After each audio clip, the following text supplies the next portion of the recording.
divine souls. I've been talking to you the last few days about the nature of worldly happiness. Worldly happiness, if you think about it in scientific terms, what is it? We experience the objects of this world through our senses. We get that sensual input through one of our 5 senses. That sends a signal to our brain which gives us an excitement. That's it. That's happiness. Some kind of external input excites our brain and we call that happiness. But that's a very superficial level of happiness. Our true self, the soul, remains untouched by such happiness. So it's simple to understand why we would always feel that same level of dissatisfaction, atripti, ashanti, restlessness. No matter how great a worldly enjoyment we always have the same level of dissatisfaction because we are divine. So no amount of superficial material enjoyment in the form of some mental excitement of the nerves in our brain is ever going to satisfy our soul.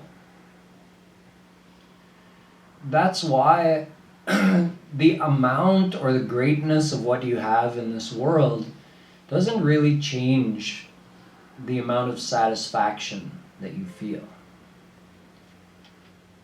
We always say, oh, the grass is always greener on the other side of the fence. You know, you always think, oh, if I had what that person has, then I would be happy.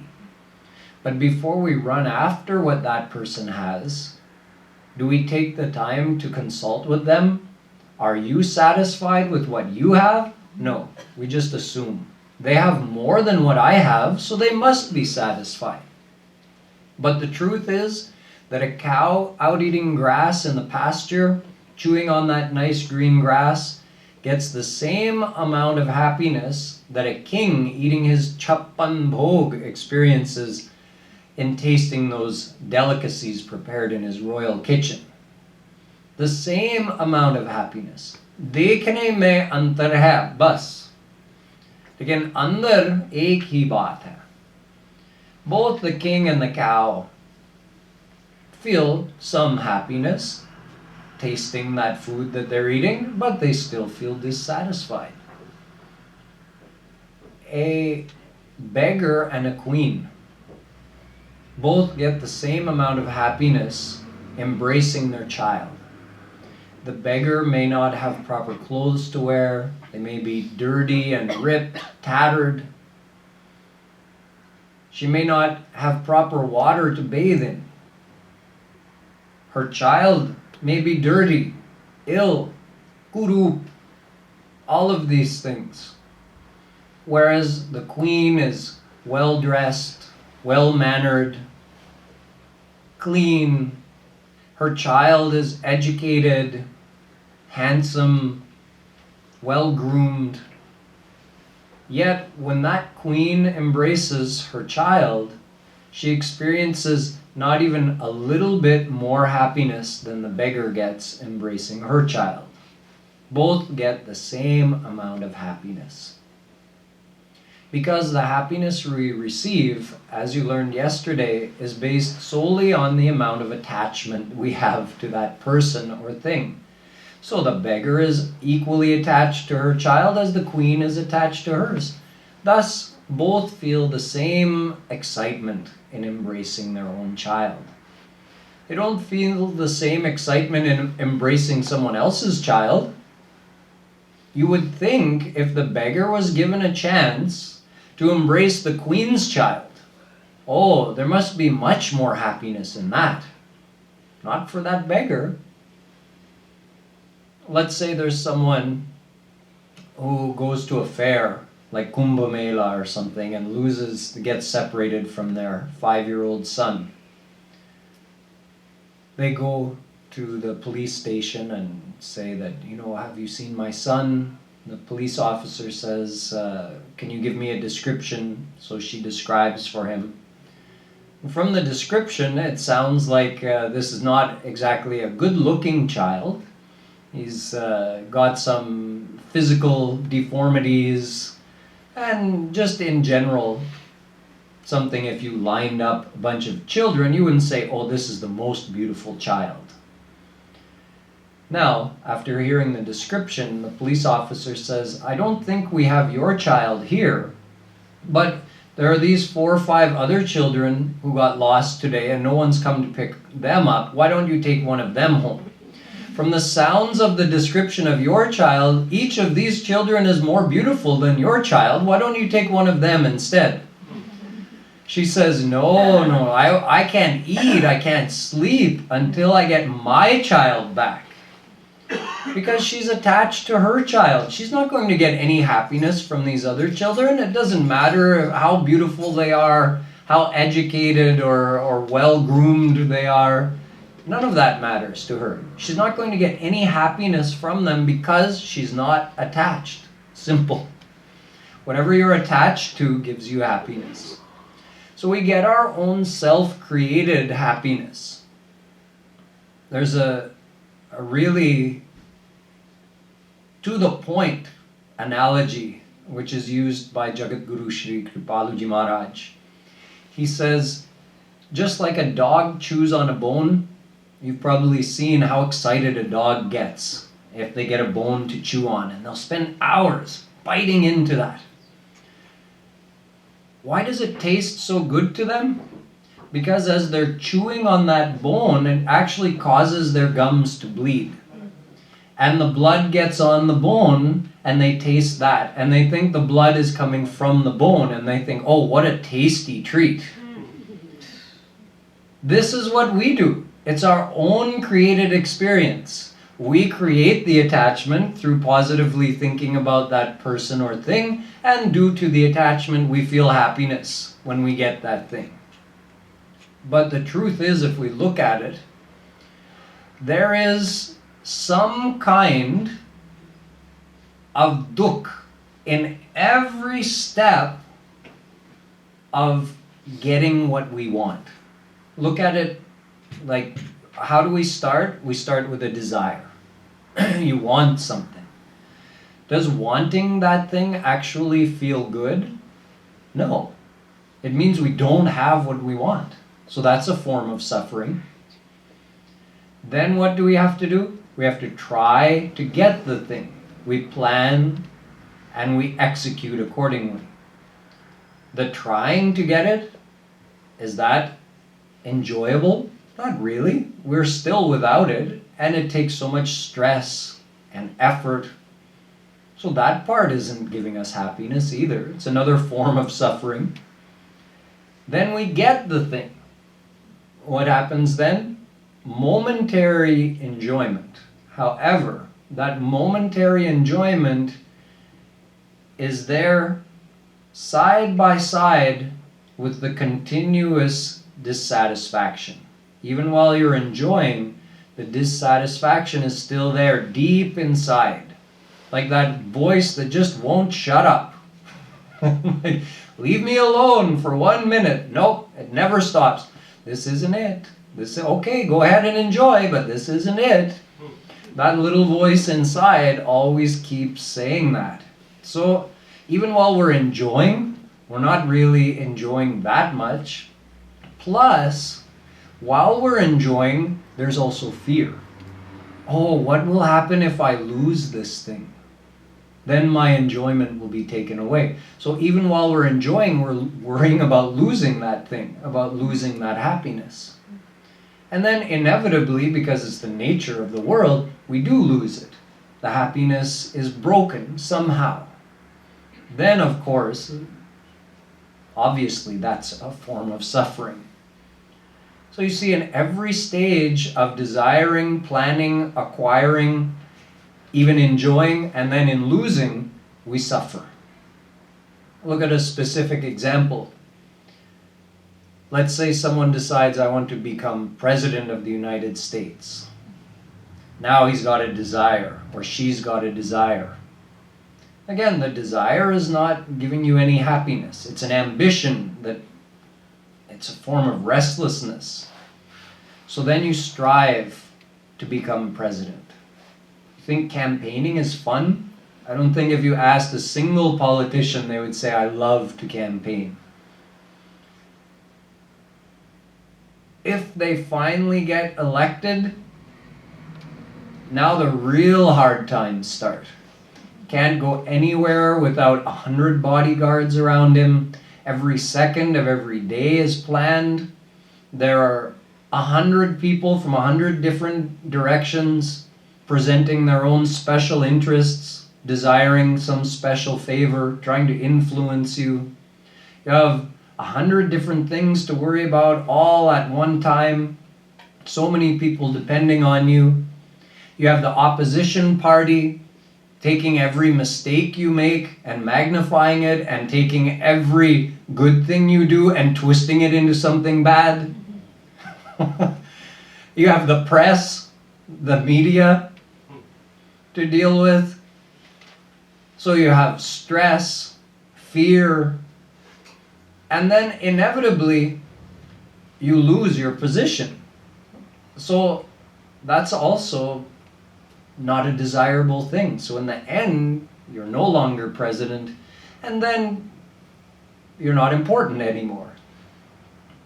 After being in a position of importance, it's hard to sink to a lower level.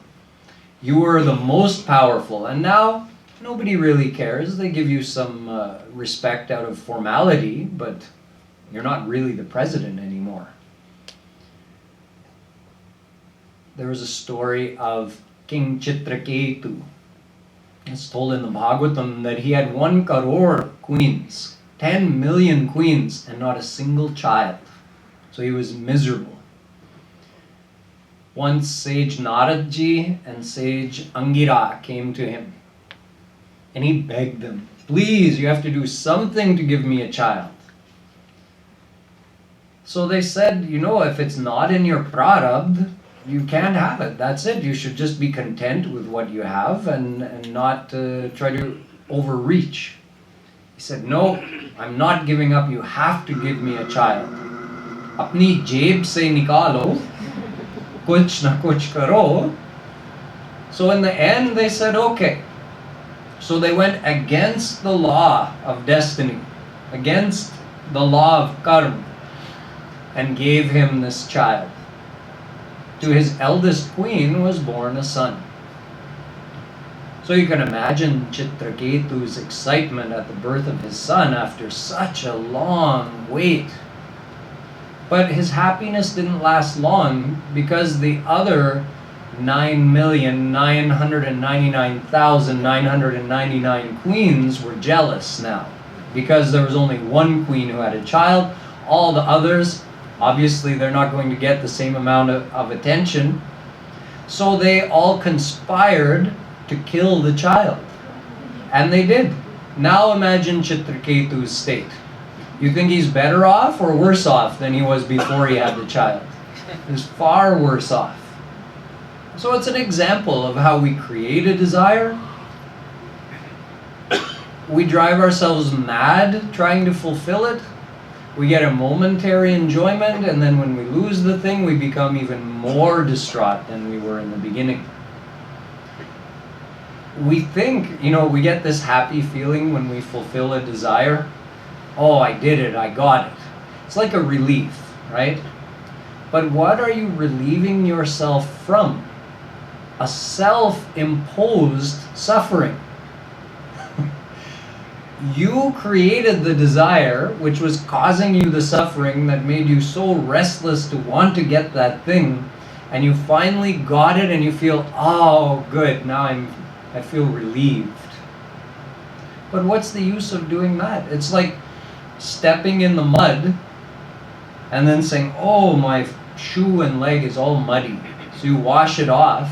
You say, oh, now see how clean it is? Isn't that great how clean my leg is now? Well, you're the one who stepped in the mud and then you're happy about cleaning it off? What's the big deal? So we create the desire and then we feel so happy. We were better off in the first place without the desire. Our scriptures say a lot about desires, that it's like a disease of the mind and the source of all of our troubles.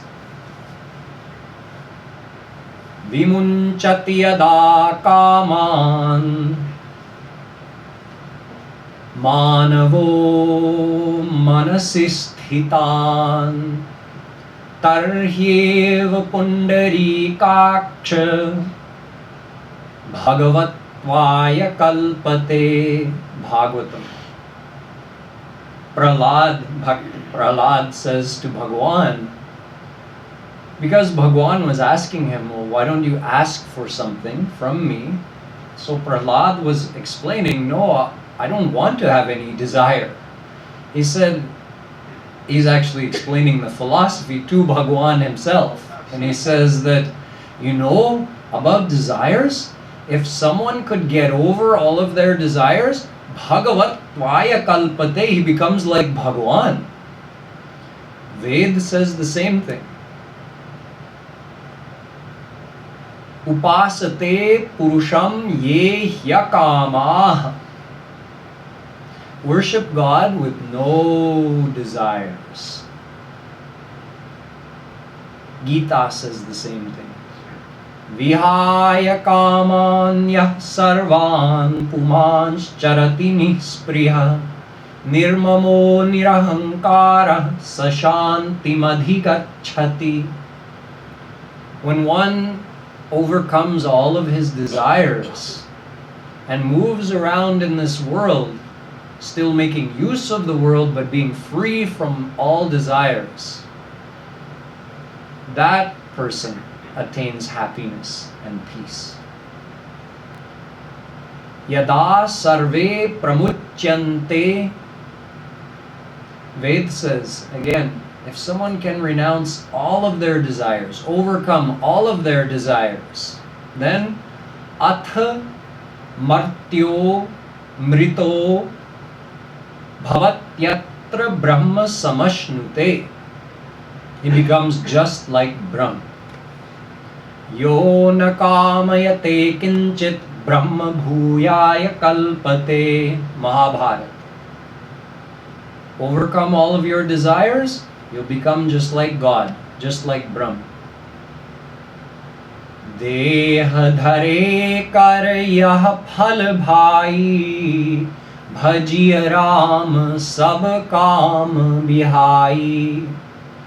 So all the scriptures are telling us that desire is the only thing standing between us and God. Desire for the world, that is. Worldly desires are the only thing standing between us and God. Remove all of those, you've got God immediately. Prahlad even says in the Bhagavatam that as soon as a desire comes in the mind, so many things get affected. You lose some of the power of your senses, body, mind is destroyed. Even Atma Shakti, he says, is destroyed. Your modesty, honesty, patience, all these good qualities of the mind, gone. The second desire is born in the mind. Kuranga matanga patanga bhringa meenahata pancha bhireva pancha ekah pramadi sakathan nahanyate yah sevate pancha bhireva pancha. The 5 desires of the senses afflict every human being under the bondage of Maya. This shlok says, it's amazing that we're alive with all these 5 kinds of desires, always attacking us. You have 5 senses, so 5 kinds of desires. This shlok says that you see in the animal world, the desire of one type of sensual desire can lead an individual to his death. For instance, the moth is attracted by the beauty of the flame and flies right into the flame and gets burnt and dies. The deer is attracted by the sweet sound of the flute or the deer whistle, which attracts him, and the hunter gets the deer. The bee is attracted by the sweet smell of the nectar, the pollen of the lotus flower, and lands in there, and remaining intoxicated in that stays there as the lotus flower closes up for the night. The elephant is attracted due to the desire for the sense of touch by the hunter, who puts a she-elephant down in the bottom of a pit, and then that he-elephant runs and falls right in the pit and gets trapped. And the fish is caught and killed due to his attachment to the sense of taste. The fisherman puts something on the hook that attracts the fish, and the fish comes and takes that bait. So you see all these animals, they're led to their death. How? By the desire for sensual enjoyment. And they only have to deal with one pradhan, one strong sense which attracts them. We have all five that are pulling us. This says, Katham nahanyate. How is it possible that these human beings are not getting taken to their death by their senses? Vedavyasji gives another analogy. He says, it's like a man who has 5 mistresses, and each of those mistresses is very demanding. No, I want this now. You have to do this for me now. So imagine trying to fulfill the desires of all 5 of them. He'll be run ragged. This is our hal, this is our state, trying to keep up with the desires of our senses. If we just had one type of desire, it would be one thing. 1 second we're desiring tasty food. The next moment we think, oh, let me also listen to some nice music. The next moment we're thinking, oh, I want to look at something beautiful too. Running from one thing to the next. A total slave of our senses. Out of control. This is our internal state. And it's all due to our desires. And as you know, as you heard explained yesterday, even if you fulfill one of your sensual desires, what happens? It rears its ugly head again, like a monster that just won't die. You cut one head off and it grows 2 back in its place. You fulfill the desire and it comes back stronger than ever. You get a little break from it and then it comes back. So we call that greed. And what happens if your desire goes unfulfilled? That doesn't feel good either, does it? Either on one side you have the endless loop of desire which goes on growing, or on the other side, if your desire is unfulfilled, you get frustrated and angry. So you could trace back all of our mental problems to this disease of worldly desires. If you didn't have worldly desires, you wouldn't have greed and you wouldn't have anger. These 3 things, Kam, Krodh, Lobh, these are the genesis of all the negativities of the mind. Why do we do dishonest things? Either out of greed or out of anger. Why do we do wrong things, violent things? Out of greed or out of anger. Why do we hurt other people? Either out of greed or out of anger. So all the wrongs grow out of these 2 things. And where do greed and anger come from? Worldly desire. So all of our ashanti, our restlessness, our everything that ails the human mind comes because of worldly desires. So, if we could remove those worldly desires, all of our mental problems would go away and we'd be qualified to attain God instantly. So then you have to ask yourself, okay, how do I remove worldly desires? I have so many worldly desires. It's like an impossibility to go around and try to remove all of them at once. Like if you wanted to turn off all the lights in New York City, and you decide to do so by going door to door and switching off every light switch. That's like, if we decide to deal with all of our worldly desires, okay, let me remove this desire, let me remove this desire, it's hopeless. You can never succeed in that way. So find the source of those desires, which is, you learned that yesterday, attachment. Attachment leads to desire. Whatever you're attached to, you desire. If you're not attached to it, you won't desire it. If you don't become attached to smoking or alcohol, you're not going to desire it. None of you sitting here is thinking of, oh, when will I get my next drink of alcohol, or when will I get to smoke my next cigarette? You're not attached to it. But if someone is attached, that desire keeps coming up in their mind. So attachment is the mother of all desires. And what's the source of attachment? You learned that yesterday as well. Our own thinking creates attachments. The more we think of something as a potential source of happiness, the greater that attachment grows. You thought one time, I could get happiness from this. You started the process of forming an attachment. You thought it again, it got bigger, bigger, bigger.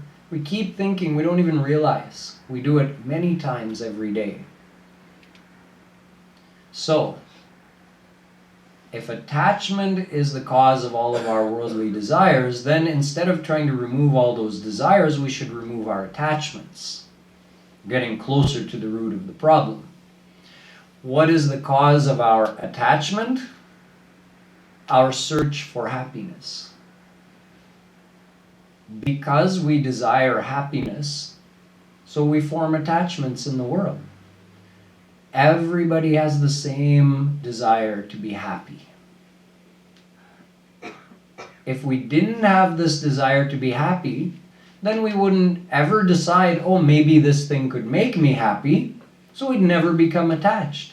So remove the desire for happiness, you'll remove all of your attachments, that will finish all of your desires, all of your mental problems are gone. But it's totally impossible to remove the desire for happiness because that is our nature, our swabhav. It's intrinsic to every soul.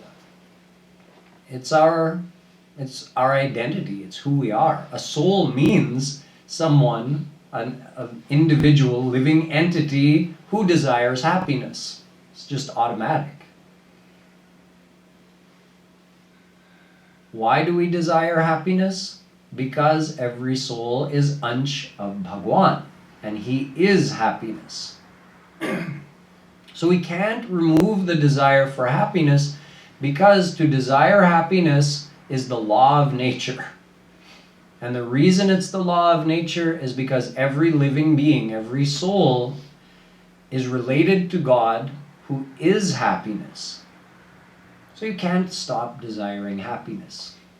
Until you find that happiness, you can never stop desiring it. Nahi kaschit kshanamapi jatu tishthatya karmakrit. Your mind remains active every moment in search of that happiness, like we're propelled by this inner urge. Well, the inner urge is coming from the deepest place possible, from our very soul.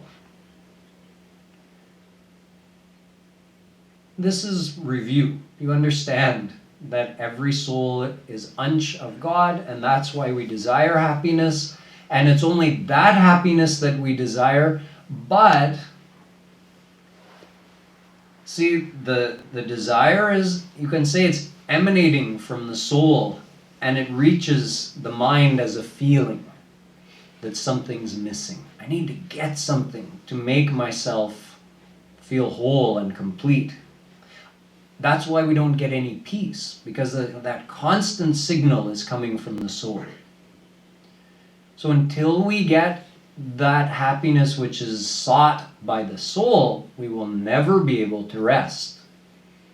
But that happiness which is sought by the soul is only God's happiness. Yet the mind, which is receiving this message from the soul in the form of that feeling that I need to find something, it only knows that much, that I need to find something. Something's missing. So we frantically search in this world for that thing to complete us. We look for another person to complete us. We look for a hobby to complete us, an entertainment to complete us. But why do we choose to look in the world? Because we don't know about God. Our mind is material. So our soul is divine and belongs to God. So soul has that pull towards God. But mind is material, so it's naturally attracted to the world. And it sees the world. You can only see the world right now. You can't see God with your material eyes. So since the mind is related to the world, they're both material, and it's able to perceive the world, so it naturally looks in the world. That's why we make that decision. I'm going to find happiness in this world. So you see, the problem isn't that we have desires. The problem isn't that we have attachments. The problem isn't that we are seeking happiness, although that's the origin of all of our problems, the fact that we're seeking happiness. But actually, that's not wrong. Where we go wrong, there's like a bifurcation, a fork in the path. You can go this way or you can go that way. So we have the desire for happiness, that's correct. But then we have a choice. Do we look for that happiness in Maya, or do we look for that happiness in God? According to that choice we make, we either find suffering or we find happiness. Those who look in God, they find it. Those who look in the world, Shrama eva hi kevalam. They only get sweaty through effort. You work really hard to do something and you get no result except you're covered in sweat from your arduous effort. Like someone doing manthan of chune ka pani, lime water. He sees that guy was doing manthan of that white liquid. It happened to be milk. And he got makhan out of it. I have this white liquid here. I'm also going to churn it and see if I can get butter out of it. But his white liquid is not milk. It's lime water. So what's he going to get by churning lime water? He's going to get sweaty. That's it. Nothing else. So you can keep trying that, but that's the place where the road forks. So, I have this feeling inside. I have to find happiness. At that point, if you decide to look for happiness in the world, you started the whole process of tumbling down that hill. As soon as you decide to look for happiness in the world, you start creating worldly attachments. That leads to further worldly desires. When the desire pops up in your mind, makes you restless, you try to fulfill it. In that process of trying to fulfill it, you're undergoing many types of suffering. Even while you enjoy it, you're not satisfied and you don't know why. You're afraid of losing it. In the end, you do lose it. Then you really suffer. If you don't get it in the first place, you're frustrated and angry. See, that's the road we go down when we choose to look for happiness in the world. So it's like making a mistake in the first line of a calculation. Like you're trying to solve some mathematical equation, and in the very first line, you make a mistake. In the next line, that mistake will be compounded, won't it? Because you made further calculations, assuming that the first one was correct. The third line, you're getting even further from the truth.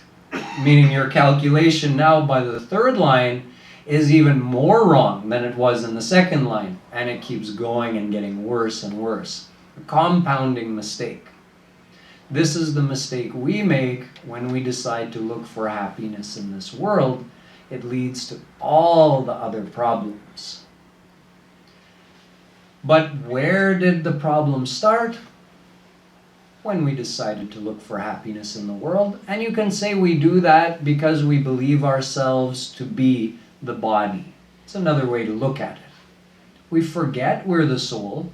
We remembered at that time, oh, I feel this desire for happiness.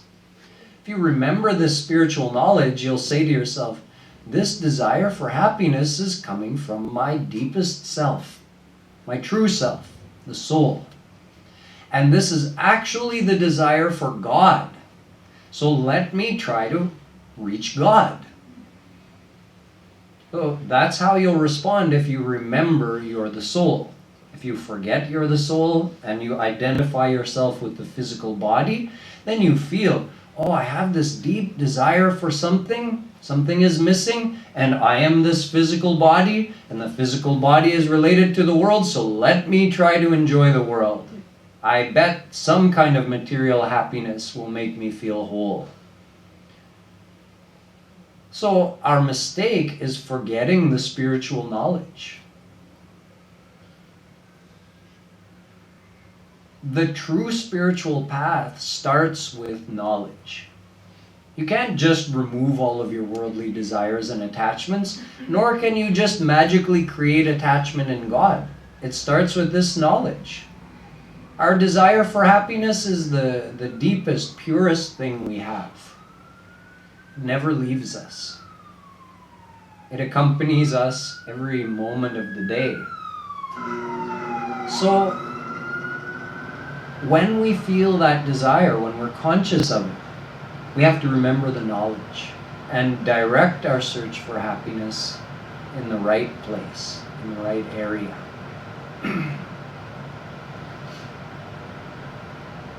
We have to keep the knowledge in mind,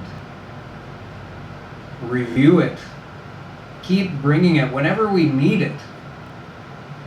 What happens if we don't? More suffering. This Maya is always here waiting to teach us. You know, people think, oh, Maya must be such a bad thing. It's keeping us from God.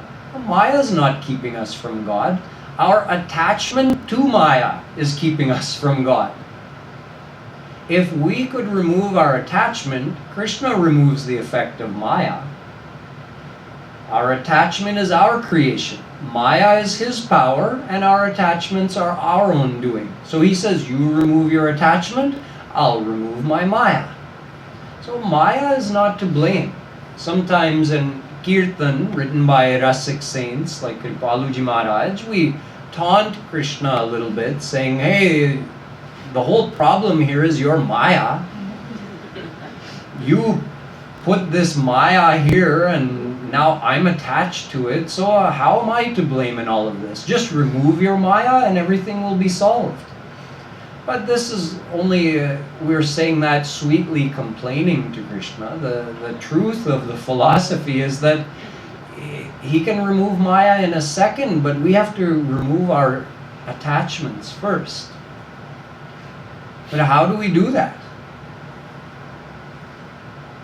Only through knowledge. Attachments won't go without practice.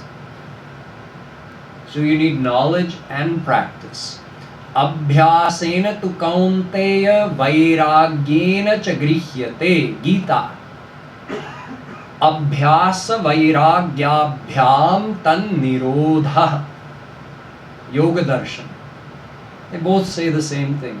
Only through abhyas, through practice, will you remove your worldly attachments and create attachment to God. What practice? Recall the knowledge. However many times you recall it is up to you. When you forget, Maya is your best teacher.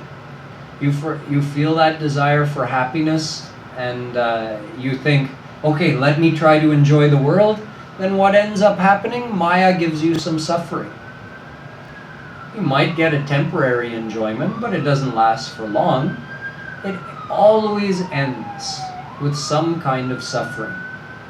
So is Maya bad for giving us this suffering? No, Maya is our first teacher. Maya is God's power. How could any power of God be amangal, inauspicious? It's impossible. So Maya is teaching us. If we look for happiness in Maya, Maya says, go over there. Go to God. That's where your happiness is. We say no. We stubbornly say, no, I'm going to look for happiness in the world. Okay. Then we get the kickings and slaps of Maya.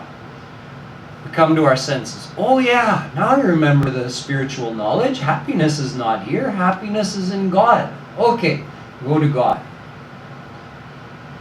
Every time we remember that knowledge, we strengthen it in our mind, and we strengthen the attachment to God, and we loosen our attachment in this world. It only happens through thinking, chintan. And it's not like a very difficult thing to think about. It's a very simple thing to explain and understand. What is difficult is the effort required. Because the mind is so stubbornly attached in this world. It's like if you're driving your car and a fly gets inside, and let's say you're driving and you want the fly to go out, so you roll down the window. But what is the fly doing? He just keeps trying to get out through the windshield. The windows are open on either side. He's still trying to go out through the windshield. So it's like that. It's like God is waiting for us right there. The open window is right there. And we're stubbornly trying to go out the windshield because we see, just like the fly sees, oh, but it's clear this way. There's nothing to stop me. He doesn't know what is glass, that it's transparent. So he said, but it's clear this way. And even with your hand, you're trying to shoo him that way. And he's saying, no, I'm going this way. So we're like that. We have this stubborn belief that there's happiness in this world. No, I didn't find it today, but I will find it. So the saints have to shoo us like you do with the fly. No, go this way, out the window. We need some forceful help. Maya gives us some of that help by giving us some suffering, so we'll come to our senses. And the saints also shoo us in that direction, or pull us in that direction. Come, this is the road you need to follow to get freedom from Maya and attain divine bliss. Which is why it's also said, Tam bhranshayami sampadbhyo yasya chechamyanugraham. Bhagavatam. Shri Krishna says, the one whom I grace may actually experience loss in their life for the same reason. Nahi ko as janma jagmahi prabhuta pai jahi madanahi. Because imagine if we didn't get any suffering or disappointments from this world, we'd be even more stubborn in our belief that the world is the source of happiness. So Shri Krishna says, I start taking away the objects of your attachment to bring you to your senses. Because there's no person in this world who, if he gets great wealth, power, influence, doesn't become intoxicated with the pride of those things. So just like a mother who takes away her baby's toys. Why? Because the baby's so distracted playing with those toys, he won't drink the milk. Mother knows it's been 3 hours since he drank milk. He has to drink the milk. He's not interested because he's playing with his toy. So mother forcefully takes the toys away. The child thinks, oh, my mother is very bad. Starts crying. What kind of a mother was I given? Then the mother feeds the child the milk, and the child says, oh, yes, I was so hungry. So just like that, we're holding on to all these worldly things which are distracting us from God. Krishna says, no, no, no, no, let go. Let me take that from you. And we cry, I lost that thing. But then we see that thing was distracting us from our true desire. Only because we experience those losses and frustrations in our life are we even open to hearing this philosophy. Otherwise, the saints could come and talk to us. Koi sunne wala nahi hoga. No one would be listening. So we shouldn't assume that God's grace means we're going to receive more in this world. Shri Krishna's philosophy is the exact opposite. If I want to grace you, I'll start taking away those objects of your attachment. Shanaihi, he says. Slowly, I start taking away the objects of your attachment so that you'll remember me. Just like the child won't cry for the milk because he doesn't even realize that's what he's hungry for. He's distracted with the toys. So we realize that the true happiness we desire is Shri Krishna himself. So one more thing we have to consider with regards to worldly happiness, and that is the experience of being with another person, the experience of love or friendship. It's also a very sweet experience of this world which has to be understood. What is it? What's the origin of that pleasure we receive? And what's the prospect of, like, what's the highest form of happiness that could give us? How does it compare with divine happiness? We'll understand that tomorrow as we wrap up this topic of worldly happiness. Boliye Vrindavan Bihari Lal Ki Jai.